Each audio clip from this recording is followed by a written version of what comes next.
NCP में बगावत का बिगुल फूंक चुके अजीत पवार 31 महीने में तीसरी दफा और ओवरऑल 5वीं बार महाराष्ट्र के डिप्टी सीएम बने हैं।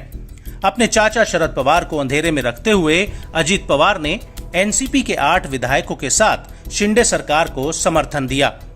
महाराष्ट्र की सियासत में हुए इस उलटफेर के बाद सवाल उठता है कि क्या अजीत पवार घर वापसी करेंगे? क्या इस कदम से आने वाले दिनों में उनकी राह आसान हो जाएगी? दरअसल अजीत पवार के बागी तेवर कोई पहली बार नहीं है। साल 2019 में भी अजीत पवार ने सबको चौंकाते हुए सुबह सवेरे बीजेपी के साथ हाथ मिला लिया था। हालांकि शरद पवार की सूझबूझ और राजनीतिक कौशल के बूते भतीजे अजीत की बगावत को 48 घंटे के भीतर विफल कर दिया गया था।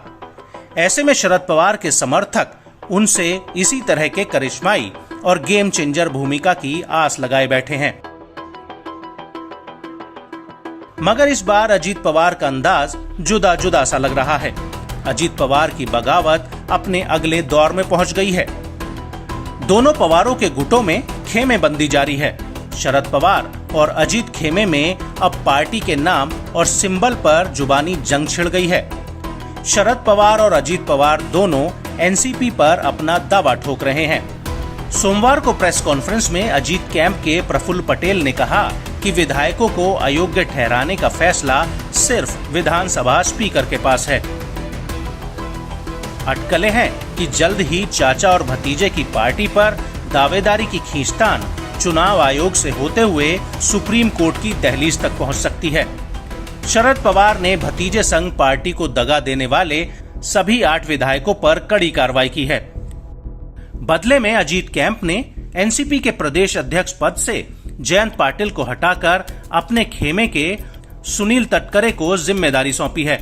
साल 2019 के महाराष्ट्र विधानसभा चुनाव में 288 सीटों में से एनसीपी के 53 विधायक जीते थे, जिसमें से अब अजीत पवार कैंप की ओर से 40 विधायकों के समर्थन का दावा किया जा रहा है। सभी विधायकों का अजीत दादा के साथ समर्थन है। राष्ट्रवादी कांग्रेस पार्टी के 54 विधायक है, 3 विधायक अपक्ष थे और वो भी साथ में हैं।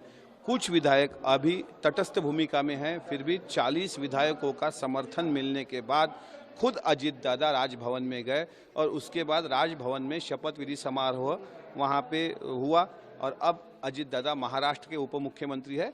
40 विधायकों का समर्थन होने के बाद ही ये गठबंधन हुआ है। वहीं महाराष्ट्र विधानसभा अध्यक्ष राहुल नार्वेकर ने कहा कि उन्हें अभी तक ये पता नहीं चला है कि एनसीपी सरकार का हिस्सा है या विपक्ष में है। अभी याचिका बिना पढ़े हुए मैं आपको क्या बताऊं?